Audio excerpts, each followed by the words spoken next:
আসসালামু আলাইকুম রহমতুল্লাহি ওয়াবারাকাতুহ।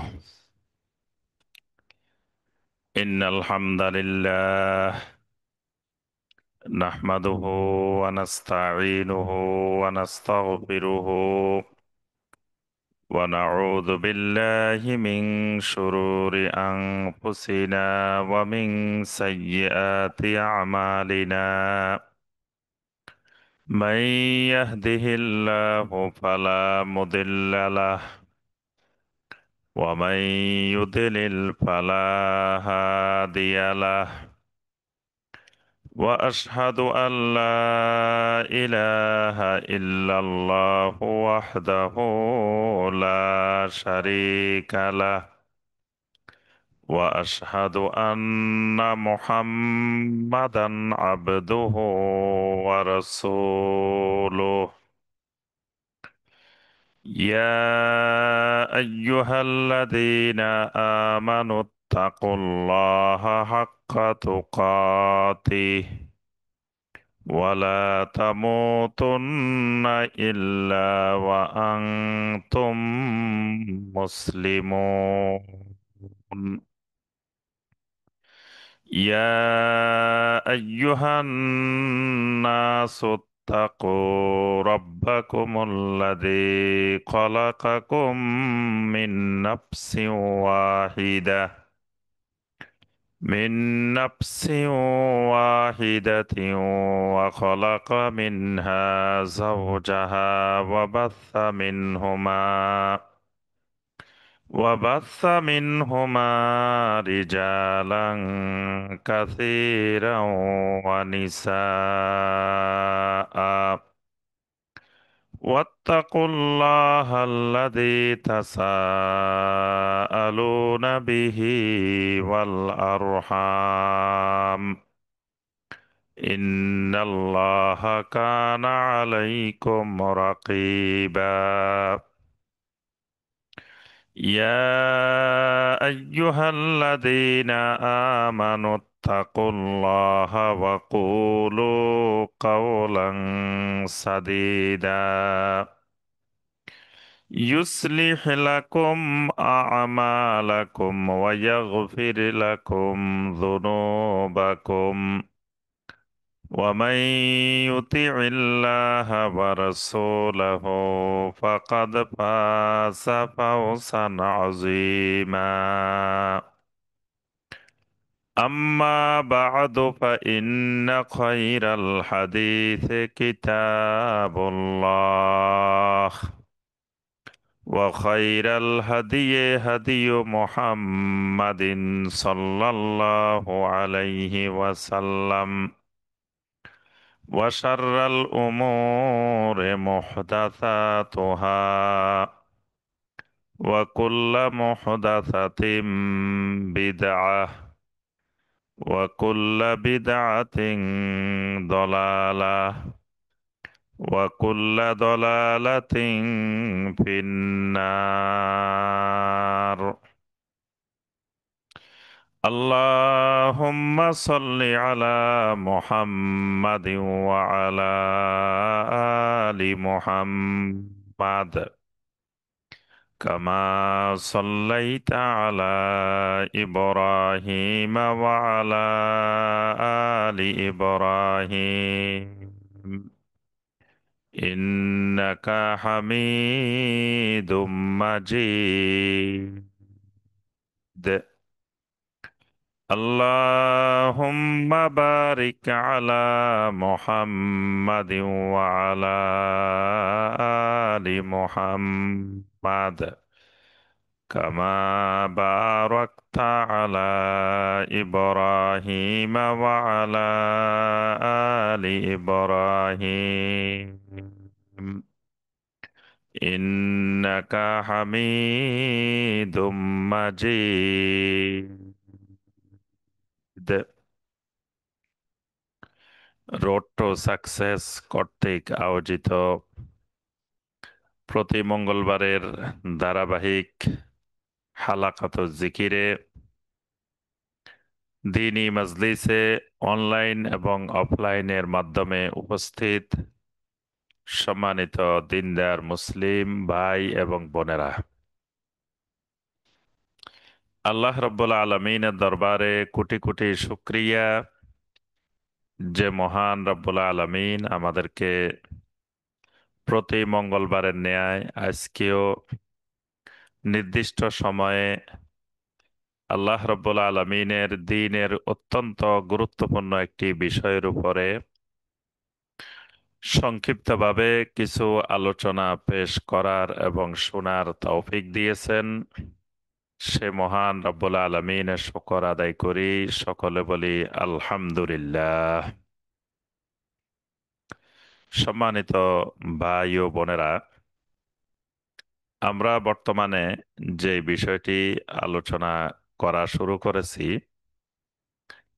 অত্যন্ত গুরুত্বপূর্ণ একটি বিষয়। যে বিষয়টি আল্লাহর একজন বান্দা অথবা বান্দিকে সর্বপ্রথম জানতে হবে। আউয়ালু ওয়াজিবিন আলাল আবিদে মারেফাতুর রহমানে বিত্তাওহীদে, মানে বান্দার উপরে প্রথম ফরজ, সব ফরজের বড় ফরজ, যে বান্দা আল্লাহ সুবহানাহু ওয়া তাআলাকে চিনবে বিত্তাওহীদ, তাওহীদ সহকারে। তাওহীদ হলো ঈমানের রূহ। যেই ঈমানের মধ্যে তাওহীদ থাকবে সেটা জীবন্ত ঈমান। যেই ঈমানের মধ্যে তাওহীদ থাকবে না সেটা মৃত ঈমান। এজন্য আল্লাহ রাব্বুল আলামিন প্রত্যেক বান্দা বান্দির উপরে তাওহীদ জানা, তাওহীদ শিখা, তাওহীদ মানা ফরজ করে দিয়েছে।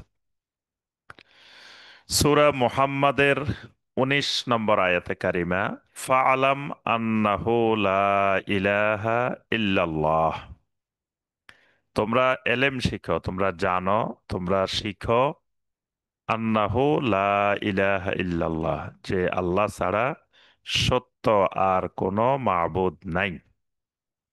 অর্থাৎ লা ইলাহা ইল্লাল্লাহর এলেম শিখো। এখানে আল্লাহ পাক সরাসরি এই তাওহীদের এলেমকে ফরজ করে দিয়েছেন।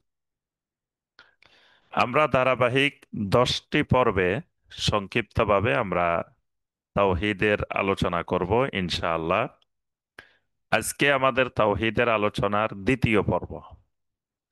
এর আগে আমরা প্রথম পর্বে তাওহীদের গুরুত্ব নিয়ে আমরা আলোচনা করেছি।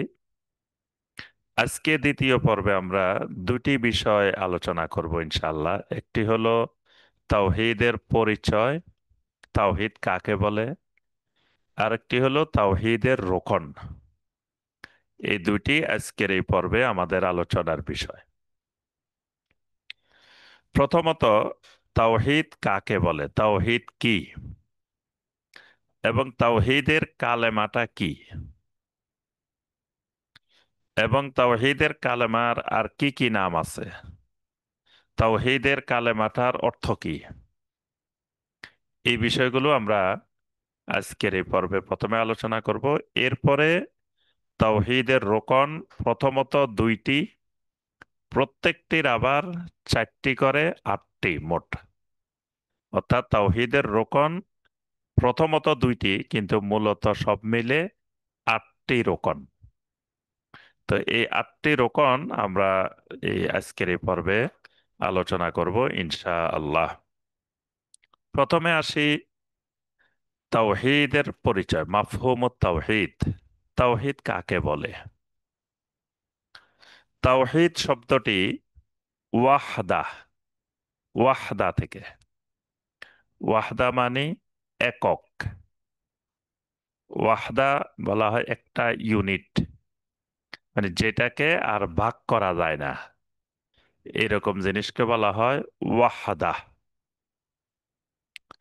কোরআনে কারিমে এই ওয়াহদা, এই শব্দটা কোরআনে কারিমে অনেক জায়গায় আল্লাহ রাব্বুল আলামিন এই শব্দটি ব্যবহার করেছেন। সূরা আল ইখলাস, যে সূরাটি তাওহীদের সূরা, মুশরিকেরা কুফারেরা নবী সাল্লাল্লাহু আলাইহি ওয়াসাল্লামকে বারবার এসে বলতো যে আর্রেফ রাব্বাক, যে মোহাম্মদ সাল্লাল্লাহু আলাইহি ওয়াসাল্লাম, তো আপনি আপনার রবের একটু পরিচয়টা দেন। আপনার রব কি করে, আপনার রবের পরিচয়টা আমাদেরকে একটু জানান। যেই রবের আপনি নবী, যেই রবের আপনি দাওয়াত দিচ্ছেন, তো সেই রবের আমাদেরকে একটু পরিচয়টা বলে দেন। তো বারবার তারা পরিচয় জানতে চায়, পরিচয় জানতে চায়। তা আল্লাহ রাব্বুল আলামিন সূরা আল ইখলাসের মাধ্যমে রবের পরিচয় দিয়েছেন। প্রথমে আল্লাহ সুবহানাহু ওয়া তাআলা বলেন, কুল হুয়াল্লাহু আহাদ। কুল, কুলটা আসছে এই জন্য যেহেতু মানুষেরা, কুফারেরা, মুশরিকেরা বারবার জানতে চাচ্ছে। তা আল্লাহ বলতেছে তাদেরকে আপনি বলে দেন, জবাব দেন, ঘোষণা দিয়ে দেন, হুয়াল্লাহ, যিনি আমার রব, তিনি হইলেন, ওনার প্রথম পরিচয়, ওনার নাম হলো আল্লাহ। মানে আমার রবের নাম আল্লাহ। এই রবের নামের পরেই যে পরিচয়টা দিচ্ছেন সেটা হলো আহাদ। আহাদ, আমার রব আল্লাহ যিনি, তিনি একক। ওয়াহেদ বলে পরিচয় দেন নাই, তিনি আহাদ, তিনি একক। এরপরে এই সূরায় আল্লাহ পাক আরো পরিচয় দিয়েছেন।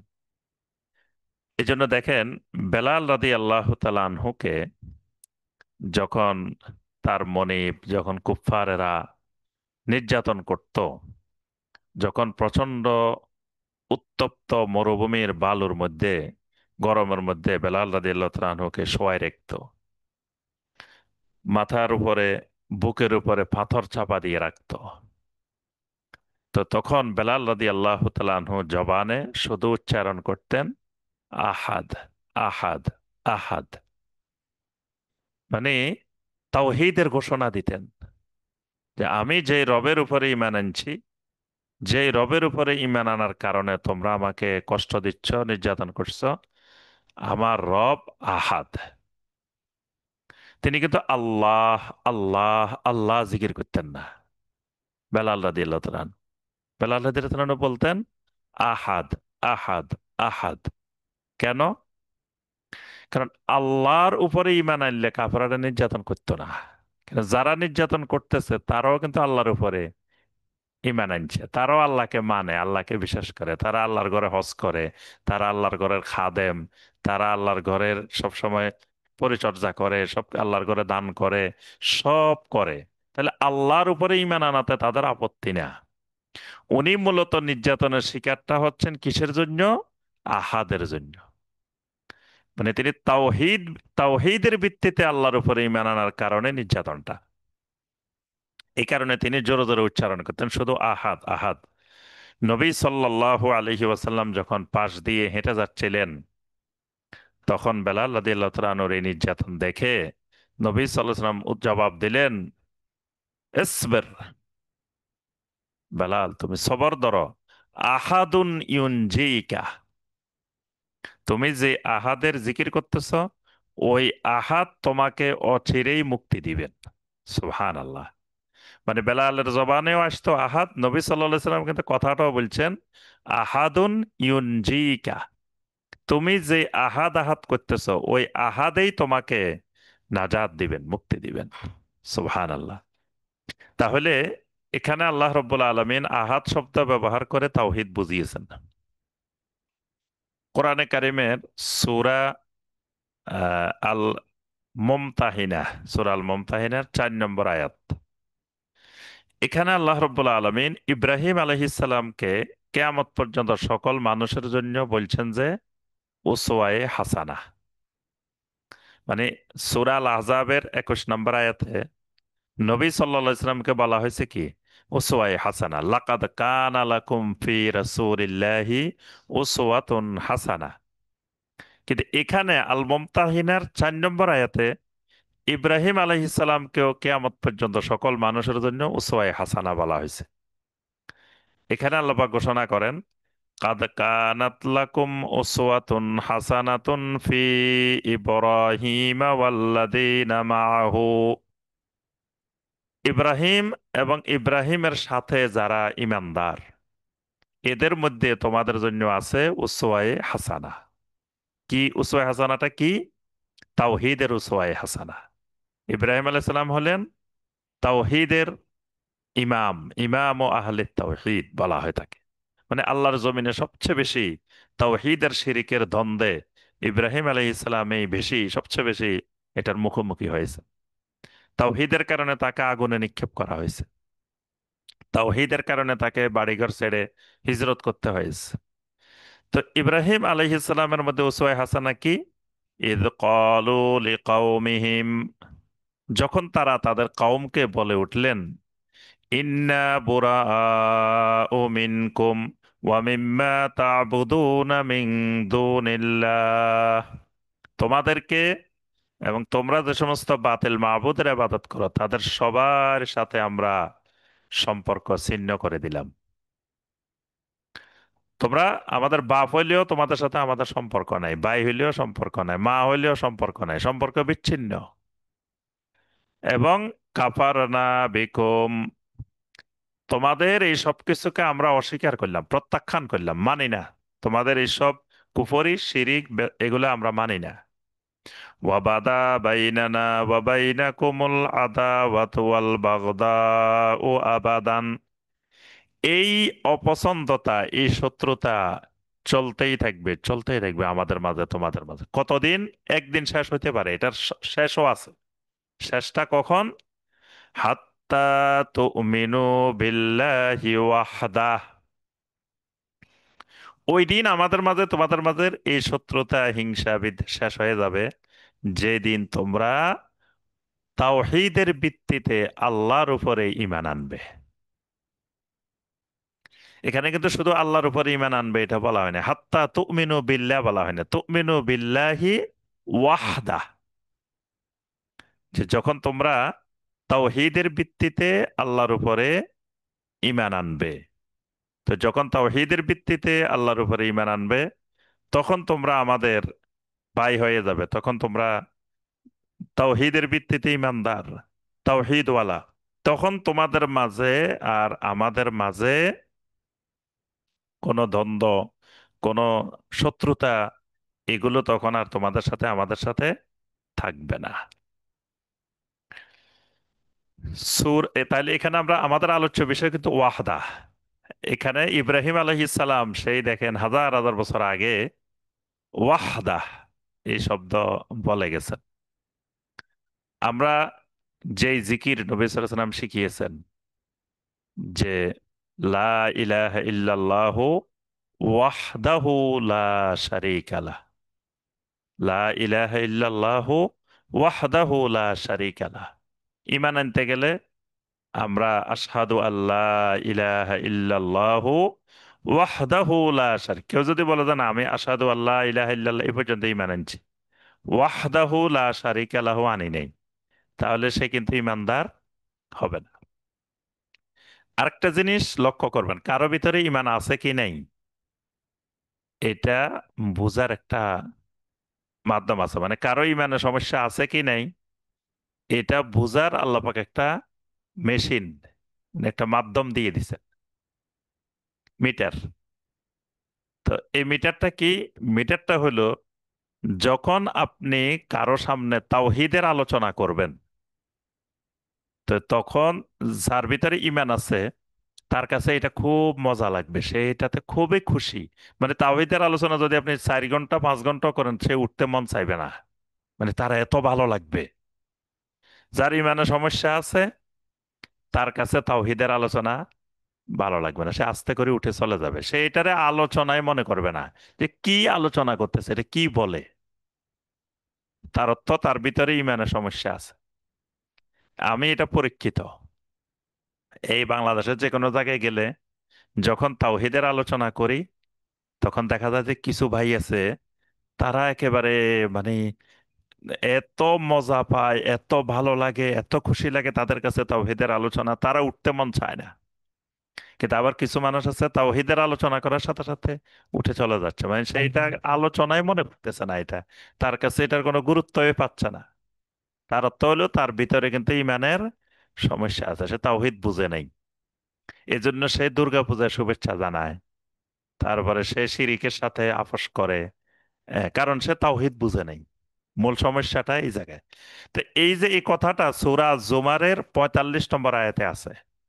আল্লাহ পাক বলছেন, ওয়াইদা যুকিরাল্লাহু ওয়াহদাহু ইশমাআসাত কুলুবুল্লাযীনা লা ইউমিনুনা বিল আখিরা।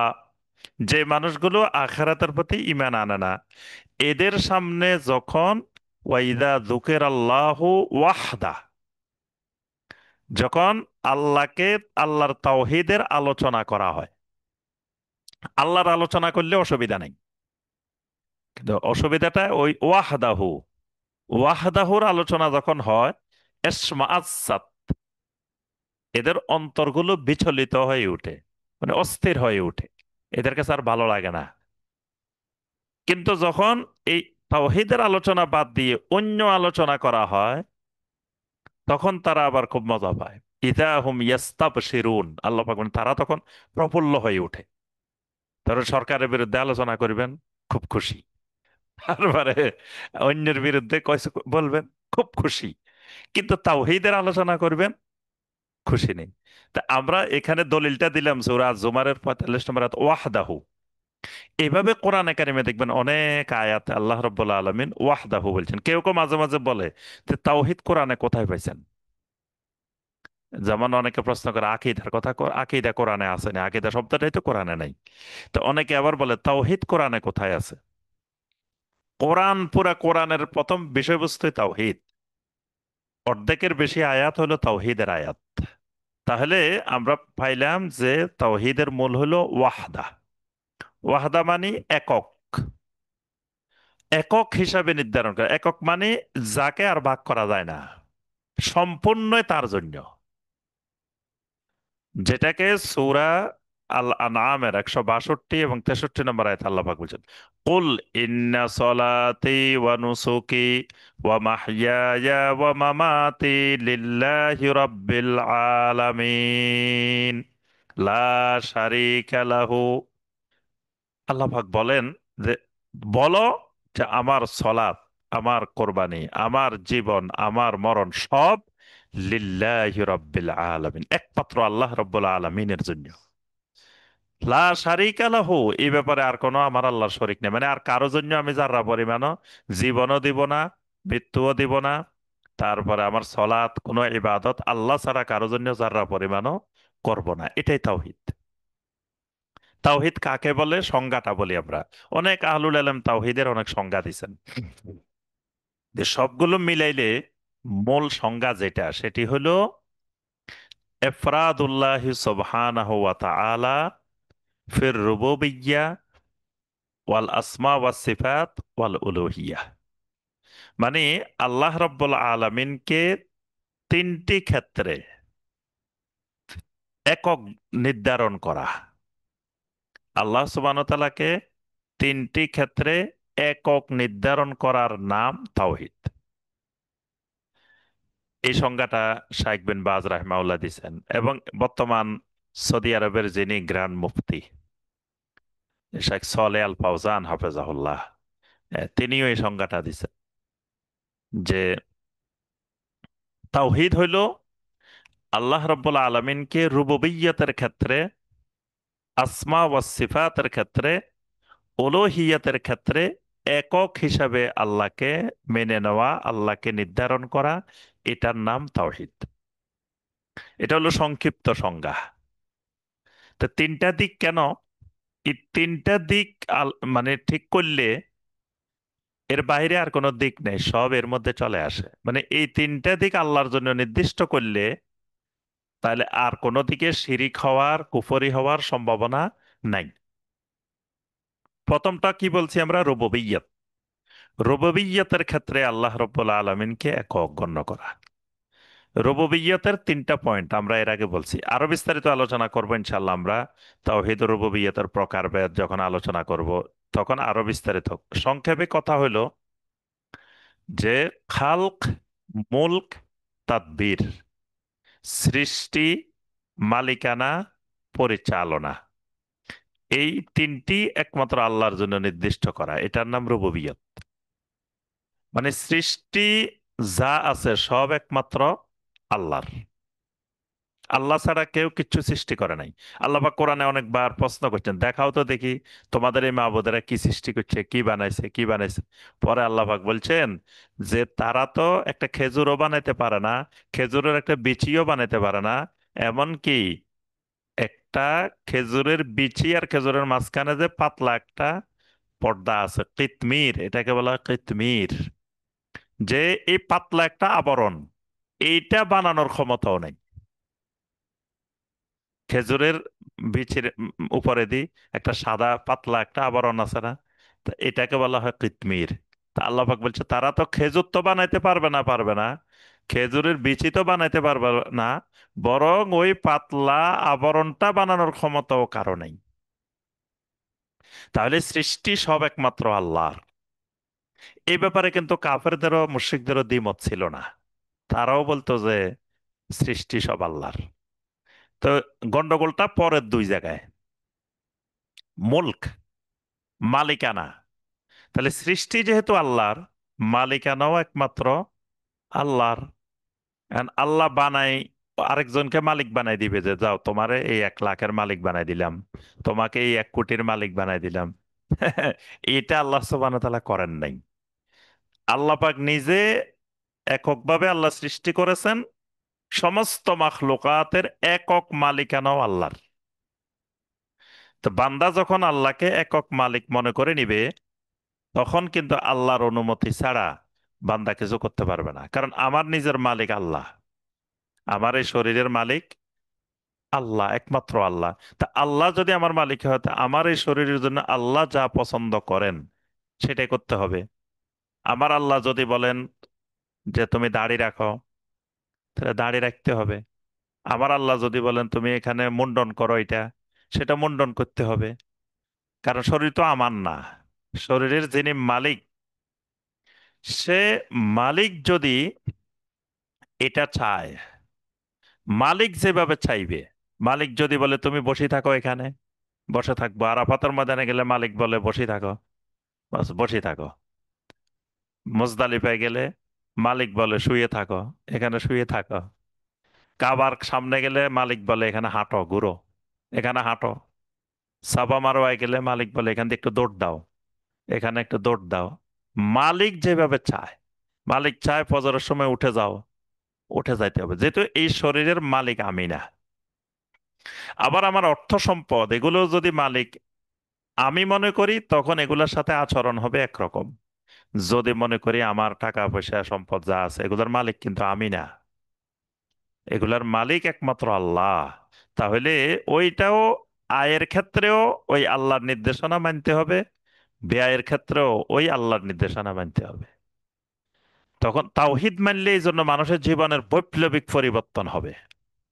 শুধু পরিবর্তন না, আগাগোড়া পরিবর্তন। সাহাবাই কেরাম তাওহিদ মানার আগের দিন একরকম, পরের দিন তার জীবন আরেক রকম হয়ে গেছে। তো এই জন্য 2 নম্বর হলো মালিকানা, 3 নম্বর তাদবীর, পরিচালনা। আল্লাহ রব্বুল আলমিনের সৃষ্টি একমাত্র তার, মালিকানাও একমাত্র তার, এই সব কিছুকে পরিচালনাও করেন একমাত্র তিনি। দেখবেন আমাদের দেশের অনেক মুসলিম বিশ্বাস করে যে এই আসমান জমিন এই পৃথিবী এগুলো পরিচালনার জন্য গাউস আছে, কুতুব আছে, আবদাল আছে, আওতাদ আছে, খিজির আছে, কতজনে পরিচালনা করে। এগুলো পরিচালনার শিরিক, পরিচালনা একমাত্র আল্লাহর। তবে এই শিরিকটা দেখেন, এই শিরিকটা আরবের মুশরিকেরাও করতো না। মুশরিকদেরকে প্রশ্ন করা হয়েছে, ওয়ামাই ইউদাব্বিরুল আমর, বলো তো দেখি কে এই বিশ্ব জাহান সব পরিচালনা করে। তা আরবের মুশরিকেরা বলছে সাইয়াকুলুন আল্লাহ, আল্লাহ পরিচালনা করে। কিন্তু দেখেন বর্তমান যুগে যারা শিরিক করে, তারা ওই মুশরিকের চাইতে মারাত্মক। এরা মনে করে 7 মহাদেশে 7 জন গাউস আছে, আর যিনি প্রধান উনি হলো গাউসুল আজম। হ্যাঁ, তাহলে ওই মুশরিকেরা কিন্তু এই শিরিকটা করতো না, তারা বলতো না যে আমাদের এই 360 জন যে কাবার মধ্যে মূর্তি আছে এরা পরিচালনা করে, এই কথা কিন্তু বলতো না। তো বর্তমান এরা বলে যে এই যে পৃথিবী তো এরা পরিচালনা করে, গাউসদের আন্ডারে কুতুব আছে, কুতুবের আন্ডারে আবদাল আছে, আবদালের আন্ডারে আওতাদ আছে, আওতাদের আন্ডারে আল্লাহর ওলিরা আছে। এই যে আল্লাহর প্রশাসন ভাগ করা, এটা রুবুবিয়্যতের শিরক। তারপরে আসমা ওয়া সিফাত, আল্লাহ রব্বুল আলমিনের নাম, আল্লাহ রব্বুল আলমিনের সিফাত, এই সিফাত গুলোকে আল্লাহর জন্য এককভাবে নির্ধারণ করা, এটার নাম তাওহীদ। আরেকটা দিক হলো উলুহিয়াত। উলুহিয়াত মানে ইলাহ মানে মাবুদ, উলুহিয়াত মানে ইবাদাহ। এবাদতের ক্ষেত্রেও আল্লাহকে একক নির্ধারণ করা, যেহেতু আল্লাহর সৃষ্টি, যেহেতু আল্লাহ একমাত্র মালিক, আল্লাহ একমাত্র পরিচালনা করেন, তাহলে বান্দা এবাদতও করবে একমাত্র আল্লাহর। এই তিন ক্ষেত্রে আল্লাহ রব্বুল আলমিনকে একক নির্ধারণ করার নাম তাওহীদ। তাওহীদের একটা কালেমা আছে, তাওহীদের কালেমাটা হইল লা ইলাহা ইল্লাল্লাহ। তাওহীদের কালেমা হইল লা ইলাহা ইল্লাল্লাহ। এই কালেমার আমরা কিছু নাম বলবো, এরপরে এই কালেমার অর্থ বলবো, তারপরে রোকনে যাব আমরা। এই কালেমার নাম, লা ইলাহা ইল্লাল্লাহর নাম, অনেকগুলো নাম আছে এই লা ইলাহা ইল্লাল্লাহর। আমরা কয়েকটা গুরুত্বপূর্ণ নাম বলবো। এক নম্বর নাম এটার কালেমাতুত তাওহীদ। লা ইলাহা ইল্লাল্লাহ এটার নাম কালেমাতুত তাওহীদ, এটা তাওহীদের কালেমা। অর্থাৎ এই কালেমার মাধ্যমে আল্লাহ রাব্বুল আলামিনের তাওহীদ প্রমাণিত হয়। এখন এখানে একটু আলোচনা করা দরকার, এই কালেমার মাধ্যমে তাওহীদ কেমনে প্রমাণিত হয়। শেখ সলে আল ফাউজান হাফেজাহুল্লাহ তিনি বলেন যে শুধুমাত্র হা বোধক বাক্য দিয়ে, ইসবাত দিয়ে তাওহীদ প্রতিষ্ঠিত হয় না, মানে তাওহীদ বোঝানো যায় না। আবার শুধু না বোধক বাক্য দিয়েও তাওহীদ বোঝানো যায় না। তা তাওহীদ কিভাবে বোঝানো যায়? ওই না বোধক এবং হা বোধক দুইটাকে একত্রিত করে তাওহীদ বুঝাইতে হয়। এই জন্য একটা সূত্র তিনি বলছেন যে না যোগ হা সমান সমান তাওহীদ, হা যোগ হা সমান সমান শিরক, না যোগ না সমান সমান কুফর। মানে যে লোক সব জায়গায় না, মানে কোনো কিছুই মানে না, আল্লাহও মানে না বা গায়রুল্লাহ মানে না, সে কোনো কিছু মানে না, সে বলে যে আসমান জমিন এমনি এমনি হয়েছে, এমনি এমনি চলে যাবে। তো সে কোনো মাবুদেই মানে না, এটা হলো কুফর। আরেকটা আছে যাকে পায় তাকেই মানে, যেখানে পায় এখানে সাজদা করে, যেখানে পায় এখানে মাথা ঝুঁকায়, সব জায়গায় ইয়েস, কোনো নো নাই, এটাও শিরক। আর না যোগ হা, লা ইলাহা এটা হলো না, ইল্লাল্লাহ এটা হলো হা, এটা হলো তাওহীদ। তো কেমনে তাওহীদ হয়?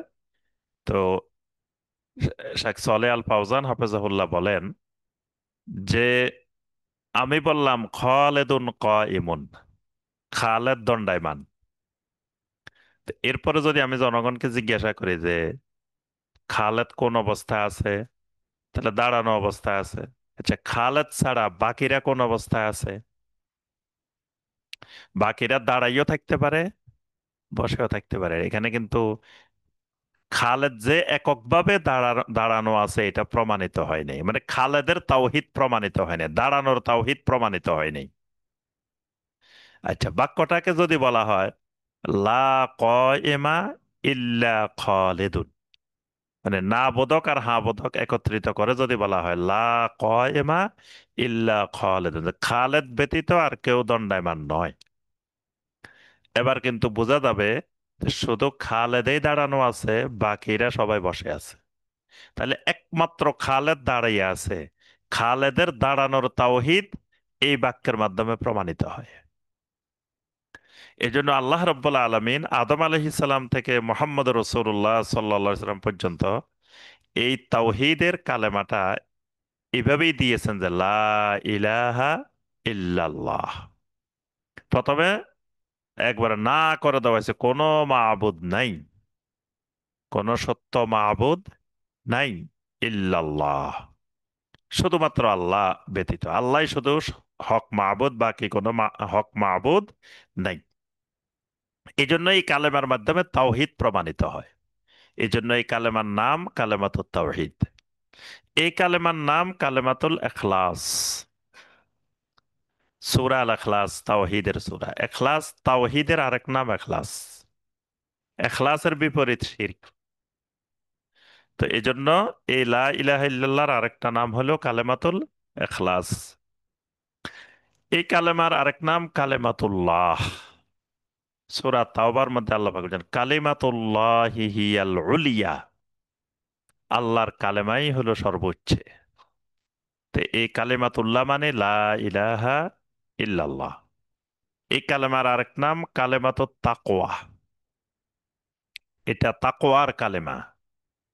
মানে বান্দার অন্তরে যদি তাকওয়া আসতে হয়, তা আগে তাওহীদ লাগবে, তাওহীদ ছাড়া কোনোদিন তাকওয়া আসবে না।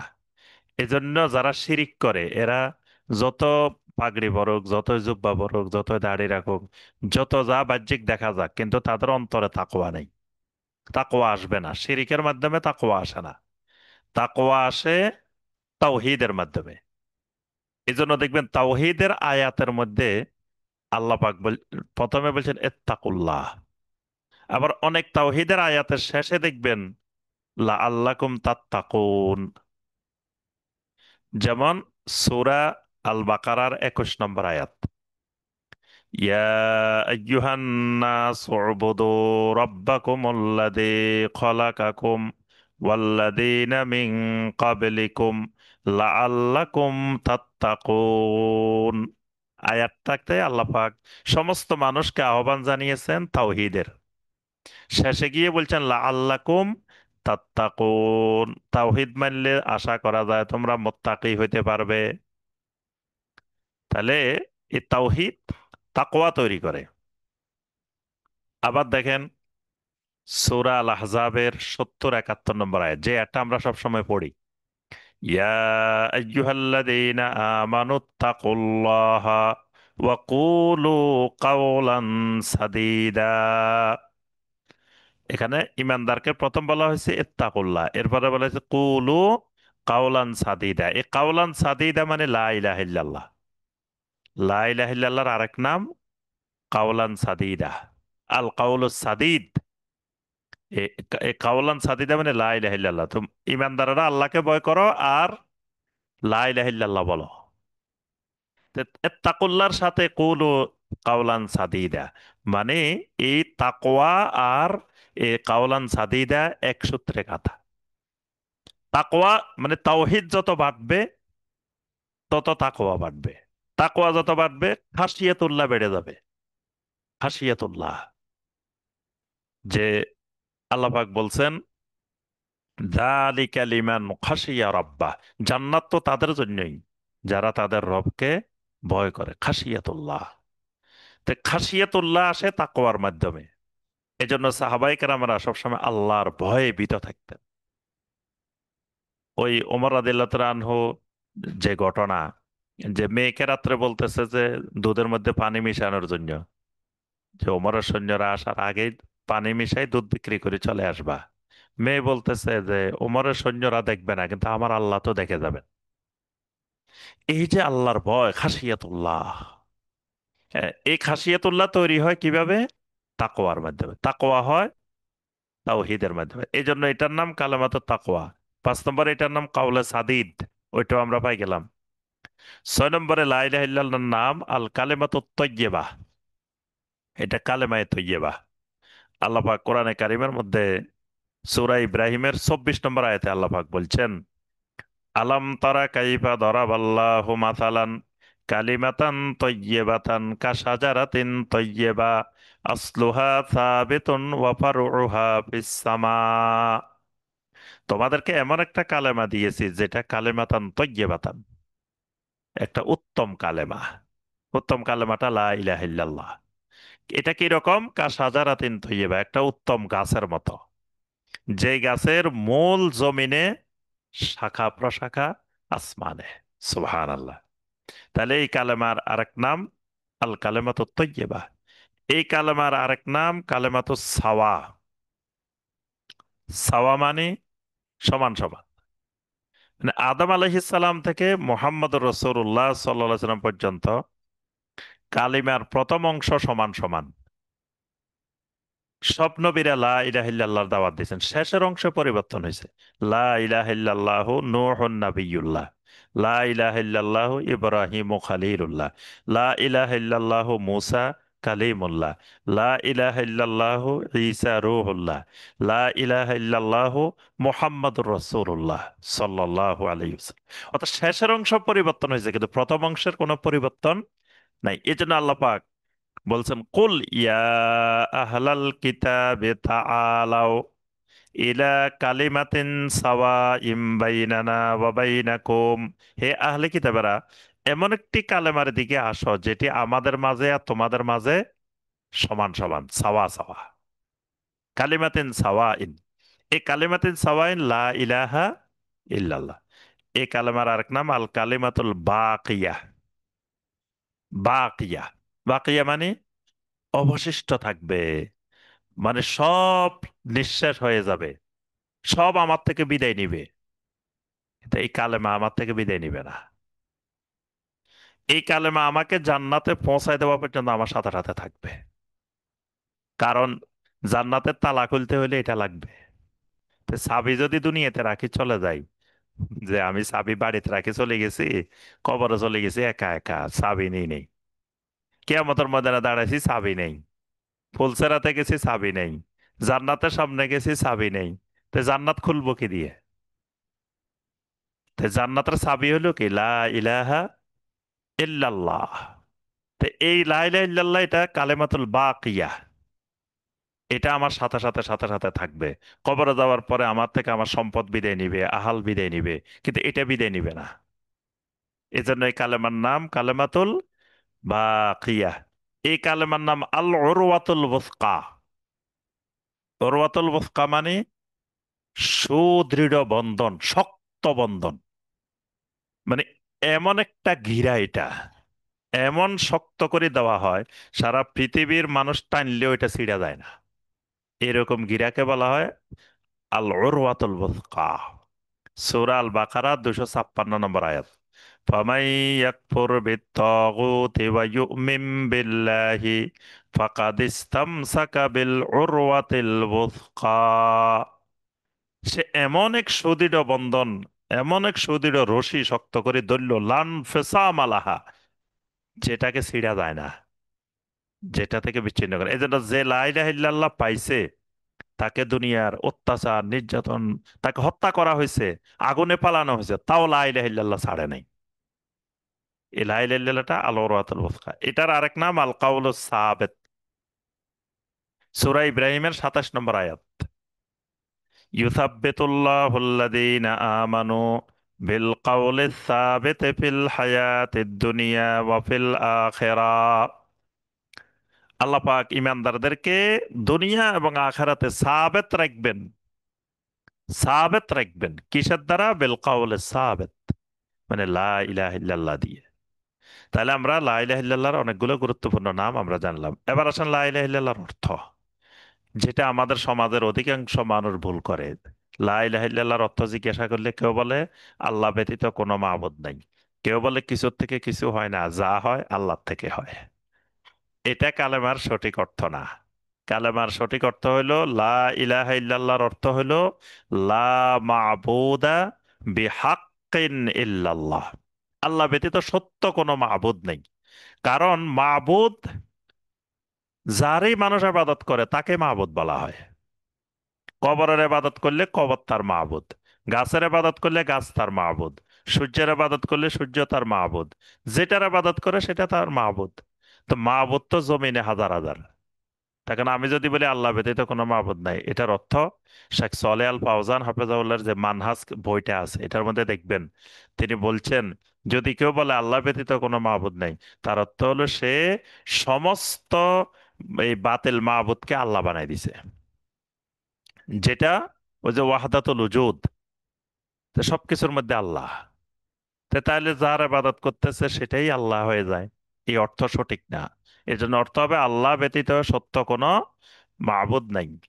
এ ব্যাপারে দুইটা আয়াত দলিল, একটা হলো সূরা হুদের 101 নম্বর আয়াত, ফামা আগনাত আনহুম আলিহাতুহুম আল্লাতী ইয়াদউনা মিন দুনিল্লাহি মিন শাই লাম্মা জাআ আমরু রাব্বিক। আল্লাহ পাক বলেন, যখন আপনার রবের আদেশ এসে গেছে, তখন তারা আল্লাহ ব্যতীত যে সমস্ত মাবুদদেরকে ডাকতো, তারা তাদের কোনো উপকার করতে পারে নাই। তো এখানে আল্লাহ বলছেন ফামা আগনাত আনহুম আলিহাতুহুম, তাদেরকেও আল্লাহ ইলা বলছে, মানে মুশরিকেরা যাদেরকে ডাকতো আল্লাহ ছাড়া, তাদেরকেও আল্লাহ বলছেন আলিহাতুহুম, ইলাহ, তাদেরকেও মাহবুদ। এই জন্য মাহবুদ হলো যাকেই ডাকে, যারই ইবাদত করে সেই মাহবুদ। আর সূরা আল হজ্জের 62 নম্বর আয়াত আল্লাহ পাক বলছেন, যালিকা বিআন্নাল্লাহা হুয়াল হক ওয়া আন্না মা ইয়াদউনা মিন দুনিহি হুয়াল বাতিল। জেনে রাখো, আল্লাহই হলেন একমাত্র হুয়াল হক, আল্লাহই হলেন সত্য, হক মাবুদ। আর আল্লাহ ছাড়া যাদেরকে তোমরা ডাকো, যাদের ইবাদত করো, হুয়াল বাতিল, এরা সব হলো বাতিল মাবুদ। তাহলে আমরা লা ইলাহা ইল্লাল্লাহর অর্থ বুঝলাম। এবার আসি আমরা রোকনের মধ্যে আসি। তাওহীদের রোকন হলো প্রথমত দুইটি। আমরা আরেক পর্বে শর্ত আলোচনা করব। শর্ত আছে 8টি। লা ইলাহা ইল্লাল্লাহর শর্ত 8টি, আবার রোকনও 8টি। তো প্রথম আমরা আজকের আলোচনা রোকন। রোকন আর শর্তের মধ্যে পার্থক্য হলো, রোকন হলো ভিতরে আর শর্ত হলো বাহিরে। যেমন সলাতের শর্ত আছে, রোকন আছে। সলাৎ শুরু করার আগে যেগুলো করতে হয় এগুলো হলো শর্ত। শর্তও ফরজ, রোকনও ফরজ, দুটাই ফরজ। যে কোনো একটা না হইলে কিন্তু এবাদতটা বাতিল হয়ে যাবে। সলাতের একটা শর্ত যদি অনুপস্থিত থাকে সলাৎ বাতিল, সলাতের একটা রোকন যদি অনুপস্থিত থাকে সলাৎ বাতিল। দোনোটাই জরুরি, শর্ত এবং রোকন। একটা বাহিরে, একটা ভিতরে। সলাৎ শুরু করা থেকে শুরু করে শেষ করা পর্যন্ত এখানে যে ফরজগুলা এগুলাকে বলা হয় রোকন।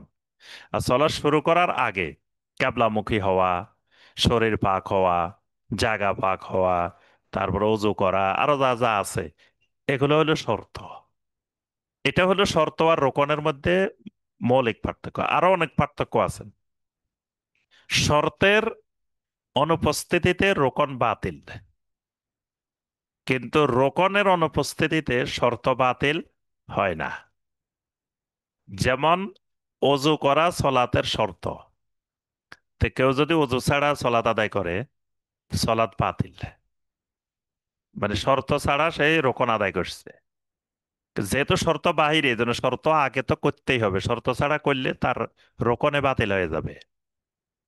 কিন্তু রোকন ছাড়া শর্ত, যেমন অজু করছে কিন্তু সলাত আদায় করে নাই, এই কারণে কিন্তু তার অজু বাতিল হবে না, তার অজু বাতিল হয় নাই। আহ, তো এই জন্য এই যে লা ইলাহা ইল্লাল্লাহর শর্ত, লা ইলাহা ইল্লাল্লাহর রোকন। লা ইলাহা ইল্লাল্লাহর শর্ত হলো মূলত লা ইলাহা ইল্লাল্লাহর স্বীকৃতি দেওয়ার সাথে সম্পৃক্ত আগে। আর এই রোকন হলো লা ইলাহা ইল্লাল্লাহ বলার পরে। যখন এই 8টা রোকন পরিপূর্ণ হবে, তার অর্থ হলো আমার লা ইলাহা ইল্লাল্লাহ বলাটা ঠিক হয়েছে। যদি এই 8টা এবং ওই 8টা যদি পরিপূর্ণ না হয়, 16টা, তার অর্থ হলো আমার লা ইলাহা ইল্লাল্লাহ যে বলছি এটা আমাকে জান্নাতে নিতে পারবে না। হাসান আল বসরি রাহিমাহুল্লাহকে জিজ্ঞাসা করা হলো যে আলাইসা লা ইলাহা ইল্লাল্লাহ মিফতাহুল জান্নাহ, যে লা ইলাহা ইল্লাল্লাহ কি মিফতাহুল জান্নাহ না, জান্নাতে চাবি না? তা আমরা তো সবাই লা ইলাহা ইল্লাল্লাহ বলছি, তাহলে কি আমরা জান্নাতে চলে যাব না? তো হাসান আল বসরি রাহিমাহুল্লাহ বলেন যে তোমরা লা ইলাহা ইল্লাল্লাহ মিফতাহুল জান্নাহ এটা ঠিক আছে, কিন্তু তোমরা কি সাবি কি জিনিস এটা জানো? সাবি তাকেই বলে যার মধ্যে দাঁত থাকে, দাঁত। দাঁত না হলে সাবি হয় না।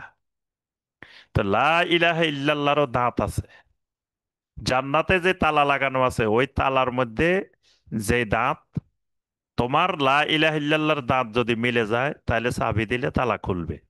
কিন্তু যদি দাঁতে দাঁতে না মিলে, তাহলে তোমার লা ইলাহা ইল্লাল্লাহ তালা খুলবে না। এই দাঁতগুলাই হলো লা ইলাহা ইল্লাল্লাহর শর্ত এবং রোকন। এই জন্য কেউ লা ইলাহা ইল্লাল্লাহ বলছে, দাঁত নাই, তো সোজা চাবি একটা নিয়ে চলে গেছে। এই চাবি কিন্তু জান্নাত খুলবে না, ওই তালা খুলবে না। তাহলে চাবিটা হইতে হবে দাঁতওয়ালা। তো এই এই দাঁতগুলাই হলো রোকন আর শর্ত। তো আমরা আসি, প্রথম রোকন হলো দুইটি, একটা হলো নফি আর একটা হলো ইসবাত। একটা হলো নফি আর একটা হলো ইসবাত। নফি মানে না বোধক, আর ইসবাত মানে হা বোধক। তাফসিরে শানকিতি, খুব প্রসিদ্ধ একটা তাফসির, ইমাম শানকিতি রাহিমাহুল্লাহর লেখা তাফসির। তাফসিরে শানকিতির মধ্যে নফির সংজ্ঞা এবং ইসবাতের সংজ্ঞা এইভাবে দেওয়া হয়েছে যে নফি হলো হুয়া খালউ জামিউল মাবুদাত গায়রিল্লাহি তাআলা ফি জামি আনওয়াইল ইবাদাত। মানে নফি হলো যত রকমের আল্লাহর ইবাদত আছে সমস্ত ইবাদতের মধ্যে যে গায়রুল্লাহকে মাবুদ হওয়া থেকে পৃথক করে দেওয়া, মানে গায়রুল্লাহকে মাবুদ থেকে বের করে দেওয়া, এটার নাম হলো নফি। মানে আমি আল্লাহর যত ইবাদত করব, কোন ইবাদতে কোন গায়রুল্লাহ আমার মাবুদ হইতে পারবে না, এটার নাম নফি। ইসবাত কোনটা? হুয়া ইফরাদুহু বিজামি আনওয়াইল ইবাদাত বিইখলাসিন। আমার আল্লাহর যত ইবাদত আমি করব, প্রত্যেকটি ইবাদতের ক্ষেত্রে এখলাসের সাথে আল্লাহকে একক মাবুদ হিসেবে গণ্য করা, এটা হলো ইসবাত। তাহলে একটা নফি আর একটা ইসবাত। নফি হলো না করা, হ্যাঁ বোধক। তো নফি মানে চারটা জিনিসকে না করে দিতে হবে। যিনি লা ইলাহা ইল্লাল্লাহ ঘোষণা দিবেন, আরবের মুশরিকেরা নবী সাল্লাল্লাহু আলাইহি ওয়াসাল্লাম বারবার খালি বলতেছেন ইয়া ইউহান্নাস কুলু লা ইলাহা ইল্লাল্লাহ তুফলিহু।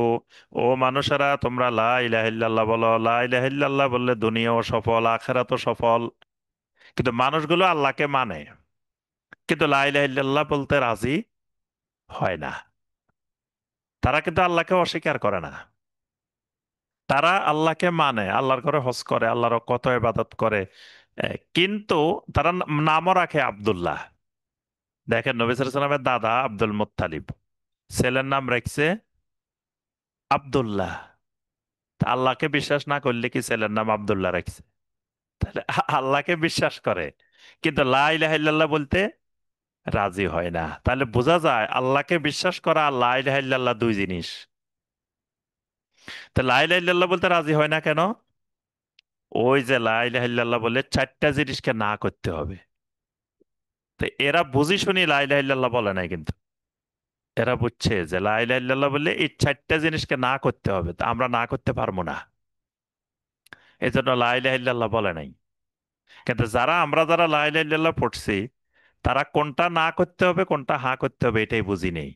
হা কে না করে বসে আছি, না কে হা করে বসে আছি, মানে না বুঝে লা ইলাহা ইল্লাল্লাহ। ওই আমি সবসময় উদাহরণ দিতে গিয়ে বলি, আমি ছোটবেলায় এক মাজারে গেছি, এক দরবারে। তো দরবারে রাতে 3টা বাজে জিকির হইতেছে, আখাসুল খাস জিকির। মানে এটাতে আম জনতা অংশগ্রহণ করতে পারে না, শুধু বিশেষ ব্যক্তিরা এটাতে অংশগ্রহণ করে। তো বিশেষ ব্যক্তিরা কি করে? তো কবরের চারিপাশে তাওয়াফ করে, কবরের তাওয়াফ করে। কবরের তাওয়াফ শিরক। কিন্তু কবরের তাওয়াফ করার সময় মুখে জিকির করে লা ইলাহা ইল্লাল্লাহ, লা ইলাহা ইল্লাল্লাহ, লা ইলাহা ইল্লাল্লাহ। মানে শিরিক করতেছে, জবানে উচ্চারণ করতেছে লা ইলাহা ইল্লাল্লাহ। তার অর্থ হলো এই লোকগুলা লা ইলাহা ইল্লাল্লাহ বুঝে নাই। না বুঝি লা ইলাহা ইল্লাল্লাহ বলতেছে। কারণ লা ইলাহা ইল্লাল্লাহ বললে তো এই শিরিক লা ইলাহা ইল্লাল্লাহ বাধা দিত। সে যদি বুঝে শুনে লা ইলাহা ইল্লাল্লাহ বলতো, তাহলে বলতো যে মিয়া লা ইলাহা ইল্লাল্লাহ তো নিষেধ করতেছে কবরের চারপাশে তাওয়াফ করা। আল্লাহর ঘর ছাড়া পৃথিবীর কোনো মসজিদেও তাওয়াফ করা যাবে না। কবর তো দূরের কথা, পৃথিবীর কোনো মসজিদে তাওয়াফ করা যাবে না, শুধুমাত্র আল্লাহর ঘর ছাড়া। আল্লাহ বলছে ওয়ালিয়াত্তাওয়াফু বিল বাইতিল আতিক, তোমরা শুধুমাত্র এই বাইতে আতিক, এই ঘরেরই তাওয়াফ করো। এই ঘরের বাইরে দুনিয়ার আর কোনো ঘরে তাওয়াফ নাই। এখন কেউ যদি মসজিদে নববীরও তাওয়াফ করে ঘুরে ঘুরে, এটাও শিরিক। তো সেই জায়গায় কবরের তাওয়াফ করতেছে, কিন্তু মুখে বলতেছে লা ইলাহা ইল্লাল্লাহ। আমাদের দেশে অনেকে দেখা যায় লা ইলাহা ইল্লাল্লাহর জিকির করতেছে আবার শিরিক করতেছে। তার অর্থ হইলো লা ইলাহা ইল্লাল্লাহটা তারা বুঝতে পারে নাই। তো এই লা ইলাহা ইল্লাল্লাহ ঘোষণা দিলে চারটা জিনিসকে না করতে হবে, চিরতরে না। ওই যে ইব্রাহিম আলাইহিস সালাম বলছে যে কাদ বাদা বাইনানা ওয়া বাইনাকুমুল আদাওয়াতু ওয়াল বাগদাউ আবাদান, চিরতরে চলতে থাকবে চলতে থাকবে শত্রুতা তোমাদের সাথে, কখনো এটা বন্ধ হবে না, হাত্তা তুমিনু বিল্লাহি ওয়াহদা। এই চারটা মৃত্যু পর্যন্ত না হয়ে যাবে। এক নম্বর আরবাবাম মিন দুনিল্লাহ, দুই নম্বর আলিহাতাম মিন দুনিল্লাহ, তিন নম্বর আন্দাদাম মিন দুনিল্লাহ, চার নম্বর তাওয়াগীত। চারটা জিনিস। এক নম্বর আরবাবাম মিন দুনিল্লাহ, মানে আল্লাহ ছাড়া যত বাতিল রব আছে সমস্ত রবের সাথে সম্পর্ক ছিন্ন করে দিতে হবে। তো এখন কথা হলো যে আল্লাহ ছাড়া যখন বাতিল রবের সাথে সম্পর্ক আমি ছিন্ন করব, তো বাতিল রব তো আগে চিনতে হবে। বাতিল রব কারা? বাংলাদেশে কি কেউ বলে যে আমি রব? তাহলে তো আপনি মনে করতে পারেন যে বাংলাদেশে তো কোনো রব নাই, বাতিল রব নাই। কেউ তো বলে না যে আমি রব, বা আমরাও কাউকে বলি না যে আপনি আমাদের রব, এটা তো বলি না। তার অর্থ হলো এই লা ইলাহা ইল্লাল্লাহর এলেম কেন ফরজ? এই রব চিনা, রব কি জিনিস, রব জানা, রবটা কি, এটা জানা প্রত্যেক মানুষের উপরে, প্রত্যেক মুমিনের উপর ফরজ। দেখবেন এটা 100-র মধ্যে 99 না, 100-র মধ্যে 199.99 জনের রব চিনে না। রব কি এটা বুঝে না, রবের সম্পর্কে কোনো জ্ঞান অর্জনও করে না।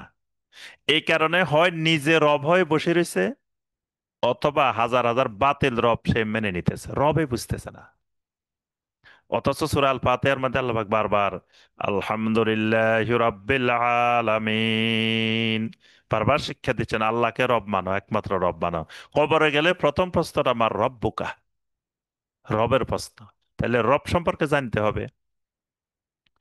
এখন শুনে এই কথাটা দেখেন, সাধারণ মানুষ এলেম অর্জন না করলে, পড়াশোনা না করলে এটা জীবনেও সে বুঝবে না রব কারা। সূরা তাওবার 31 নম্বর আয়াত, ইত্তাখাযু আহবারাহুম ওয়া রুহবানাহুম আরবাবাম মিন দুনিল্লাহি ওয়াল মাসীহ ইবনে মারইয়াম। আল্লাহ পাক বলেন, ইহুদিরা খ্রিস্টানেরা তারা আল্লাহকে বাদ দিয়ে তাদের রাজনৈতিক নেতা, তাদের ধর্মীয় নেতা, এদেরকে রব বানাইছে। তাহলে রবটা দুই সেক্টরে হয়, রাজনৈতিক নেতারাও রব হয়ে যেতে পারে, আবার ধর্মীয় নেতারাও রব হয়ে যেতে পারে, এই দুই জায়গায় রব হইতে পারে। তো কেমনে রব হয়? মানে রবের যেই কাজ সেই কাজ যদি কোনো রাজনৈতিক নেতা নিয়ে নেয়, রবের যেই কাজ সেই কাজ যদি কোনো ধর্মীয় ব্যক্তিত্ব নিয়ে নেয়, যেমন রব শরীয়ত প্রণয়ন করে, রবের একটা কাজ, যিনি রব তিনি শরীয়ত দেন, বান্দা রবের শরীয়ত মেনে চলবে। এখন কোন রাজনৈতিক নেতা যদি বান্দার জন্য শরীয়ত প্রণয়ন করে, মানে আল্লাহর আইন বাদ দিয়ে নিজে আইন কানুন বানাই দে, আল্লাহর আইনের সাথে সাংঘর্ষিক আইন কানুন বানাই দে, এতে তিনি রব হয়ে গেছেন, কেন রবের ক্ষমতা তিনি নিয়ে নিছেন। কোন ধর্মীয় নেতা আল্লাহর শরীয়ত বাদ দিয়ে নিজে যদি বানায়, তরিকত বানায়, মারেফত বানায়, হাকিকতের নাম দিয়ে দিয়ে দিন বানায়, সে রব হয়ে বসে আছে। তাকে যতজন মেনে নিচ্ছে সবাই ওই রবের অনুসারী, ওই রবের পূজারী হয়ে গেছে, বাতিল রবের অনুসারী। এটা লা ইলাহা ইল্লাল্লাহ ভেঙে গেছে, লা ইলাহা ইল্লাল্লাহ রোকন শেষ। এবং দেখেন, এই আয়াতটা নিয়ে প্রশ্ন করছিল আদি ইবনে হাতেম। হাতেম তাইয়ের ছেলে আদি ইবনে হাতেম। হাতেম তার গল্প সবাই জানে। ইনি খ্রিস্টানদের ওই যুগের সবচেয়ে বড় আলেম, আদি ইবনে হাতেম। পরে মুসলিম হয়েছেন উনি, রাদি আল্লাহ তাআলা আনহু। উনি দলবল নিয়ে নাজরান থেকে খ্রিস্টানদেরকে নিয়ে মসজিদে নববীতে আসছে। তো তিনি ওই জমানার খ্রিস্টানের বড় আলেম। তার যে শান শওকত, এখনো দেখবেন পোপেরা, খ্রিস্টানদের যে পোপেরা আছে না, পোপের জন্য আলাদা একটা রাষ্ট্র আছে। হ্যাঁ, ছোট্ট একটা রাষ্ট্র ইতালির ভিতরে, ভ্যাটিকান সিটি। তাহলে তারা পোপকে কি সম্মান দেয়? সম্মান দেওয়ার কারণ আছে। একসময় তাদের পোপের মধ্যে আর রাজনৈতিক না, তাদের মধ্যে দ্বন্দ্ব হয়েছিল। সে দ্বন্দ্বের পরে তারা সমাধানে গেছে যে সম্মানের দিক থেকে পোপ উপরে থাকবে, কিন্তু পোপের কথাবার্তা, আইন কানুন ওই তার এটার ভিতরে সীমাবদ্ধ থাকবে, বাইরে যাবে না। আমাদের দেশের মুসলিমেরা ওখান থেকে শিক্ষা নিয়ে আসে।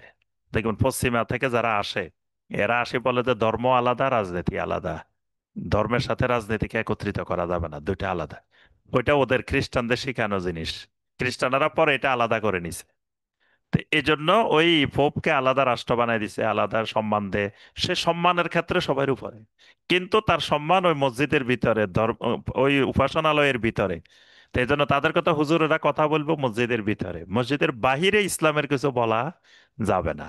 বাইরের গুলো চলবে সেকুলার দিয়ে, আর মসজিদের ভিতরে চলবে ইসলাম দিয়ে। তো এখন ওই যুগেও কিন্তু এই খ্রিস্টানদের আদি ইবনে হাতেম বড় আলেম, বিশাল শান শওকত নিয়ে, গলার মধ্যে ক্রুশ দিয়ে, স্বর্ণের ক্রুশ, হাদিসে আসছে সলিবুম মিন জাহাবিন, স্বর্ণের ক্রুশ লাগাই মসজিদে নববীর দরজা দিয়ে ঢুকতেছে। নবী সাল্লাল্লাহু আলাইহি সাল্লাম মিম্বরের সামনে বসা। তো নবী সাল্লাল্লাহু আলাইহি সাল্লাম যখন দেখলেন যে এইভাবে ঢুকতেছে, তো নবী সাল্লাল্লাহু আলাইহি সাল্লাম ওখান থেকে ইশারা করে বললেন, এ তোরা হাদাল ওয়াসান, তোমার এই মূর্তি নামাই ফেলো, এটা নামাই ফেলো। সাথে সাথে আদি ইবনে হাতেম এটা খুলে ফেলছে। আচ্ছা, আসার পরে নবী সাল্লাল্লাহু আলাইহি সাল্লামের সাথে অনেক কথাবার্তা হয়েছে। তো লাস্টের কথা, আদি ইবনে হাতেম বলল যে কোরআনের কথার সাথে বাস্তবতার মিল নেই। তো কি মিল নেই? কোরআন বলছে ইহুদিরা খ্রিস্টানেরা তাদের রাজনৈতিক নেতাদেরকে, ধর্মীয় নেতাদেরকে রব বানাইছে। তা আমরা তো জীবনে কোনোদিন, আমি তো খ্রিস্টানদের একজন বড় আলেম, আমি তো জীবনে কোনোদিন কাউকে বলি নাই যে আমি রব, বা জনগণও কোনোদিন আমাকে বলে নাই রব। আমরা খ্রিস্টানদের মধ্যে কোনো আলেমকে রব বলতে শুনি নাই, জনগণও আমাদেরকে রব বলতে শুনি নাই, ইহুদিদের মধ্যেও দেখি নাই। তো তাহলে কোরআনের এই কথার সাথে তো বাস্তবতার মিল নাই। তো তখন নবী সাল্লাল্লাহু আলাইহি সাল্লাম বলেন, আচ্ছা, তোমরা যখন কোনো জিনিসকে হালাল বলে দিতা, জনগণ সেটা মেনে নিত না? বলে হ্যাঁ, মেনে নিত। তো জনগণ কি জিজ্ঞাসা করতো, এটা দলিল কি, এটা আল্লাহ বলছে কিনা, না তোমরা বলতেছো? কয় না। তো এইভাবে অন্ধভাবে মেনে নেওয়াটাই রব বানানো। তারাই রব হয়ে গেছে, তারাই শরীয়ত বানায়। দেখবেন আমাদের ইসলামে এরকম আছে, অনেক শরীয়ত এরা বানায় রেখেছে। জনগণ জিজ্ঞাসা করে না যে এটা কোরআনে আছে কিনা, হাদিসে আছে কিনা, আল্লাহ বলছে কিনা। কয় এত বড় হুজুরে বলছে, এত বড় পীর সাহেব বলছে, এটাই তাকে রব বানায় ফেলছে। তখন আদি ইবনে হাতেম বলেন, হ্যাঁ, না, এটা ঠিক আছে। তখন তিনি মেনে নিছেন। সূরা আলে ইমরানের 66 নম্বর আয়াত, قل يا أهل الكتاب تعالوا إلى كلمة سواء بيننا وبينكم ألا نعبد إلا الله ولا نشرك به شيئا ولا يتخذ بعضنا بعضا أربابا من دون الله ওয়ালা ইয়াত্তাখিযা বা'দুনা বা'দান আরবাবাম মিন দুনিল্লাহ। যে যে কালেমার দিকে আসার জন্য আহ্বান জানানো হচ্ছে, এই কালেমার ব্যাখ্যা আসছে যে আমরা একজন আরেকজনকে রব বানাবো না। তাহলে এই এক নম্বর নফি করতে হবে, না করতে হবে সমস্ত বাতিল রবকে।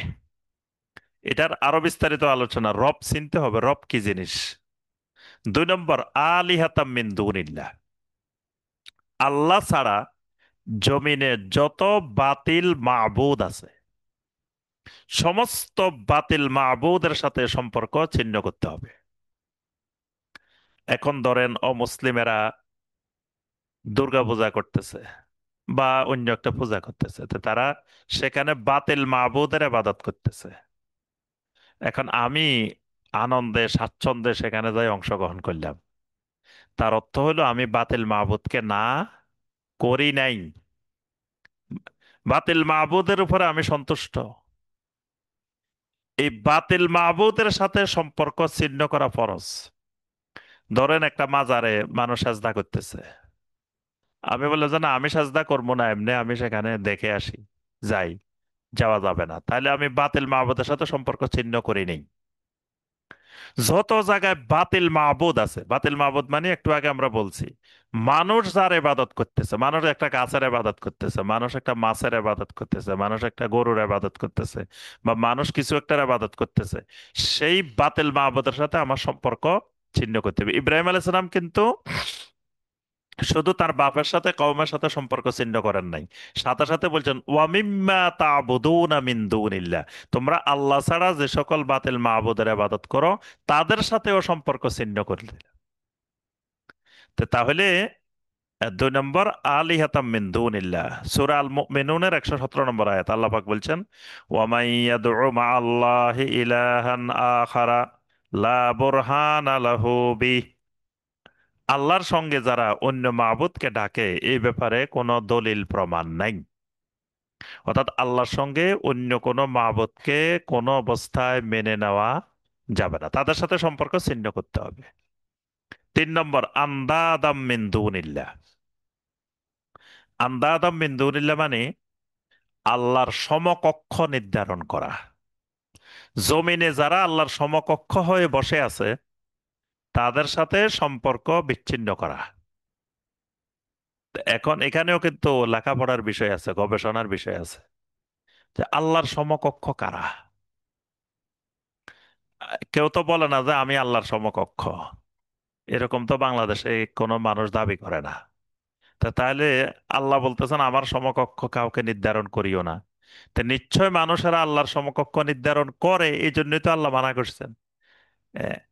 সূরা আল বাকারার 165 নম্বর আয়াত, ومن الناس من يتخذ من دون الله أندادا يحبونهم كحب الله والذين آمنوا أشد حبا لله।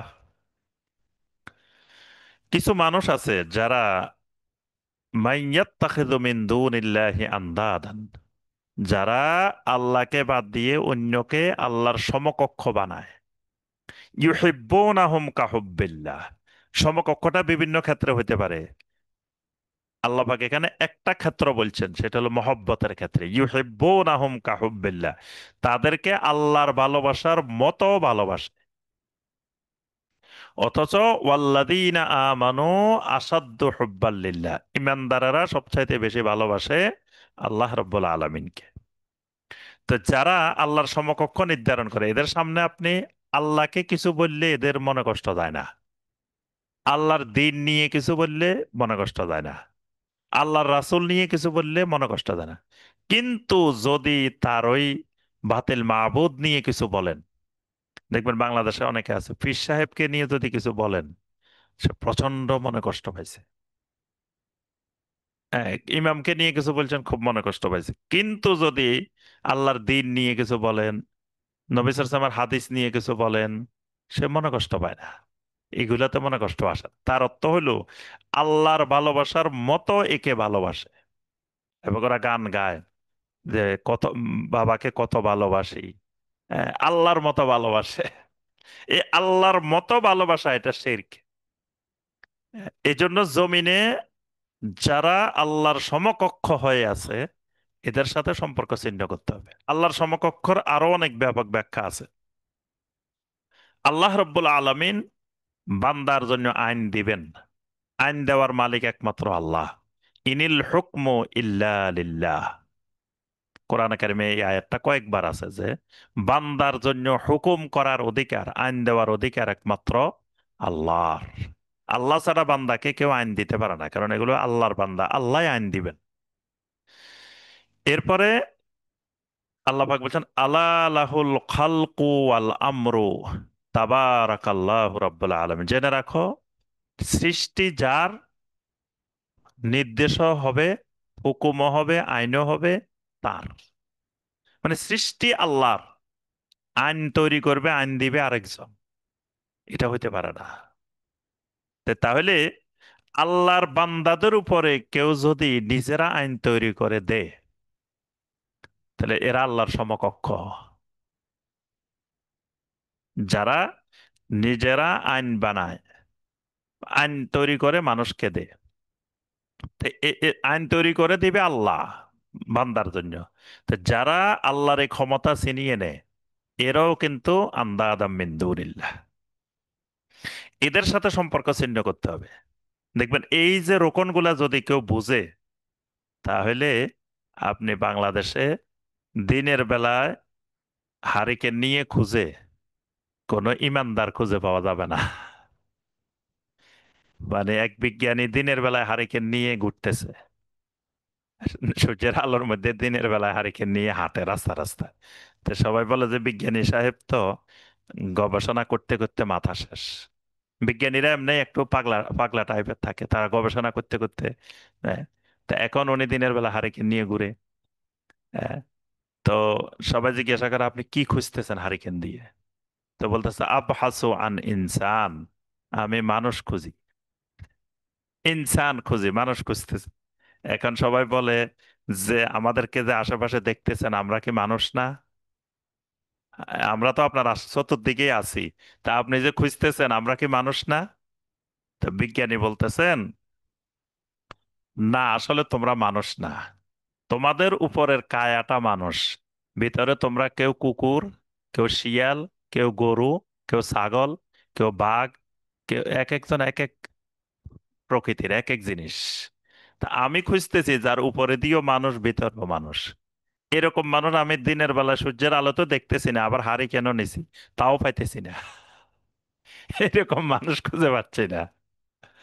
তো এখন এই যে লা ইলাহা ইল্লাল্লাহর রোকন, যে আরবাবাম মিন দুনিল্লাহ, আন্দাদাম মিন দুনিল্লাহ, আলিহাতাম মিন দুনিল্লাহ, এই জিনিসগুলো যদি বুঝে, যদি আপনি বাংলাদেশে ইমানদার খোঁজেন, ইমানওয়ালা খোঁজেন, তাহলে ওই দিনের বেলা হারিকেন নিয়ে খুঁজেও ইমানদার বাহির করা কঠিন।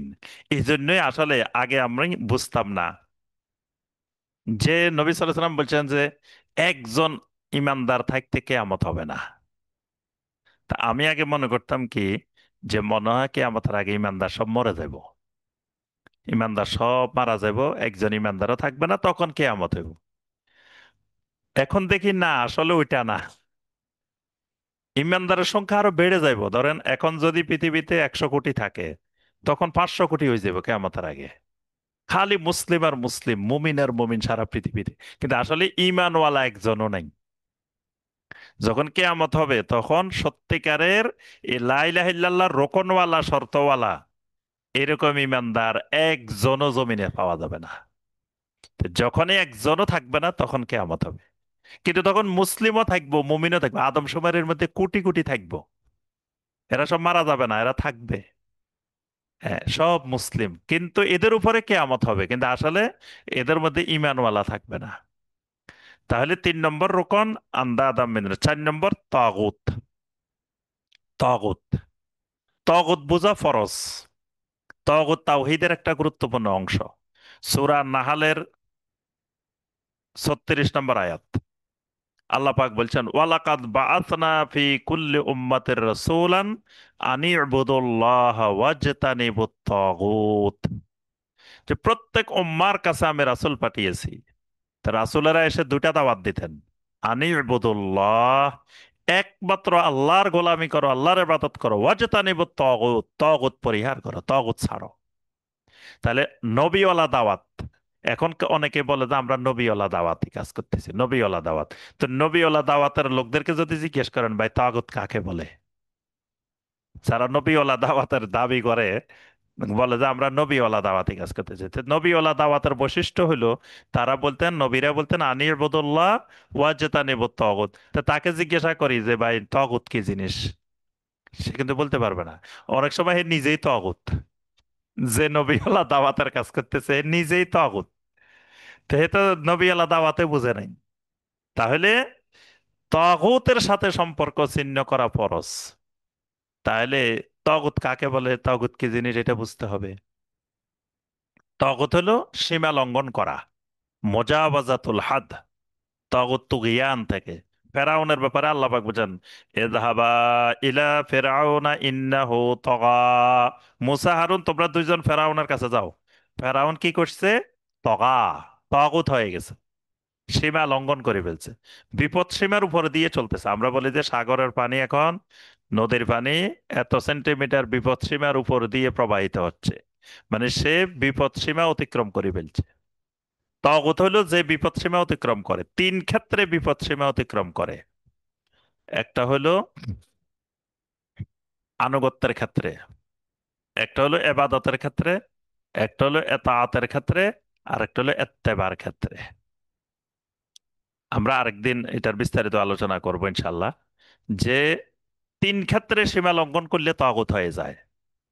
একটা হলো এবাদতের ক্ষেত্রে, মাবুদের ক্ষেত্রে। আরেকটা হলো এতাআতের ক্ষেত্রে, আনুগত্যের ক্ষেত্রে। আরেকটা হলো এত্তেবার ক্ষেত্রে, এত্তেবা। এই তিন ক্ষেত্রে সীমা লঙ্ঘন করলে তাগুত হয়। এই তাগুত চিনা ফরজ। দেখবেন যে তাগুত আপনার আশেপাশেই আছে, আপনার ঘরেই আছে, আশেপাশে বাড়িতেই আছে, কিন্তু আপনি তাগুত চিনেন না বলে, অথবা আপনি নিজেই তাগুত, কিন্তু তাগুত না বোঝার কারণে বোঝা যাচ্ছে না যে তাগুত কি। আচ্ছা, এবার আসি আমরা সর্বশেষ যে এসবাতের চারটা, এসবাতের চারটার ওই নফির চারটা বুঝলে এসবাতের গুলো সহজ। এক নম্বর, আর রুবুবিয়্যাতুলিল্লাহি ওয়াহদা, মানে আল্লাহ রাব্বুল আলামিনকে একমাত্র রব হিসাবে নির্ধারণ করা, যে আমার রব খালি একজন, আর কোনো রব নাই। এটা হলো এক নম্বর ইসবাত। এই জন্য কোরআনে কারিমে দেখবেন আল্লাহ পাক অসংখ্য আয়াতে বলছেন সাব্বিহ ইসমা রাব্বিকাল আলা, সাব্বিহ ইসমা রাব্বিকাল আযীম, ফাসাল্লি লিরাব্বিকা ওয়া'বুদ রাব্বাকা। বারবার বলছেন ওয়া'বুদ রাব্বাকা হাত্তা ইয়াতিয়াকাল ইয়াকিন, মৃত্যু আসা পর্যন্ত তোমার রবের ইবাদত করো। আল্লাহর ইবাদত বলেন নাই, শব্দটা বলছেন কি? রবের ইবাদত করো। তোমার রবের নামের তাসবিহ পড়ো, তোমার সুমহান রবের নামে তাসবিহ পড়ো। ফাসল্লি লিরাব্বিকা, তোমার রবের জন্য সলাত আদায় করো। বারবার আল্লাহ শব্দটা কিন্তু রব রব রব বলছেন, অর্থাৎ বান্দা একমাত্র আল্লাহকে রব বানাবে। এটা লা ইলাহা ইল্লাল্লাহর দাবি, লা ইলাহা ইল্লাল্লাহর রোকন। দুই নম্বর আল উলুহিয়াতু লিল্লাহ, মানে বান্দা একমাত্র আল্লাহকে ইলাহ বানিয়ে নিবে। এজন্য সমস্ত নবী রাসূলেরা দাওয়াতের ক্ষেত্রে ইলাহ শব্দটা দিয়ে দাওয়াত দিছেন। লা খালেকা ইল্লাল্লাহ, লা রাজ্জাকা ইল্লাল্লাহ, লা মালিকা ইল্লাল্লাহ, এভাবে দাওয়াত দেন নাই। দাওয়াতটা লা ইলাহা ইল্লাল্লাহ। কারণ কাফেরেরা বাকিগুলো মানতে রাজি ছিল, ইলাহ মানতে রাজি হয় নাই। এজন্য আল্লাহকে একমাত্র ইলাহ মেনে নেওয়া, এটা হলো দুই নম্বর রুকন। তিন নম্বর ইসবাত আল মহাব্বাতুল খালেসাতু লিল্লাহি ওয়াহদা, মানে মহব্বত করতে হবে অনেককে। মা বাবাকে মহব্বত করতে হবে, তারপরে স্বামী স্ত্রীকে মহব্বত করতে হবে, ছেলে মেয়েকে মহব্বত করতে হবে, আত্মীয় স্বজনকে মহব্বত করতে হবে, আরেক মুমিনকে মহব্বত, মহব্বত অনেককে করতে হবে, কিন্তু একটা মহব্বত হবে আল মহাব্বাতুল খালেসা, খালেস মহব্বত।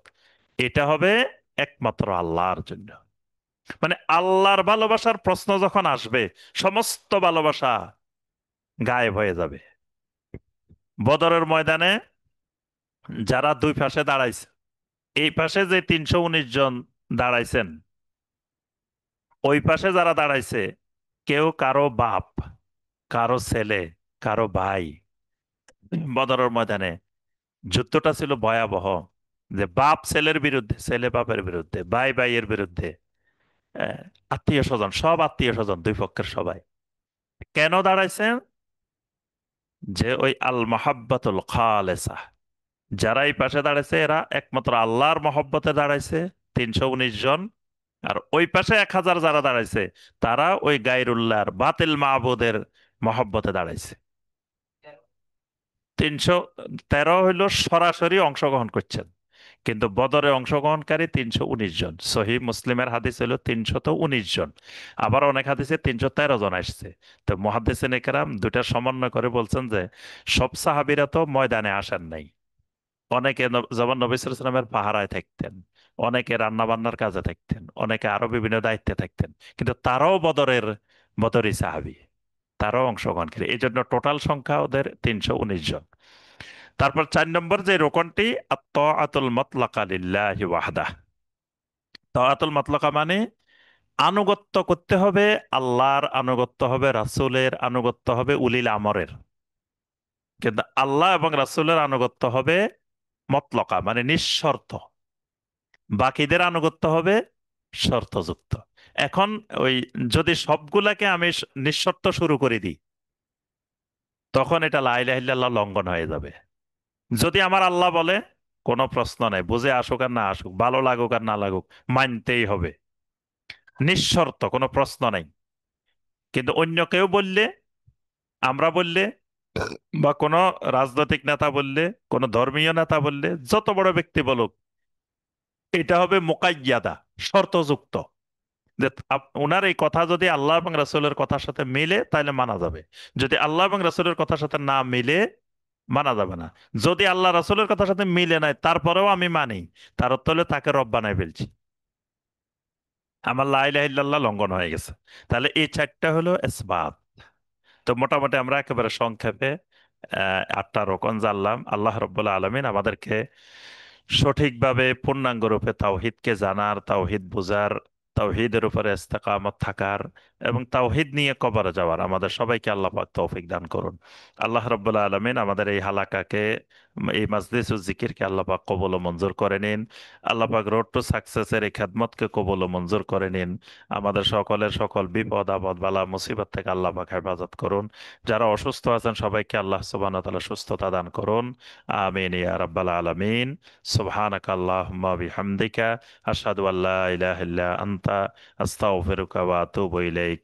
আসসালামু আলাইকুম ওয়া রাহমাতুল্লাহি ওয়া বারাকাতুহু।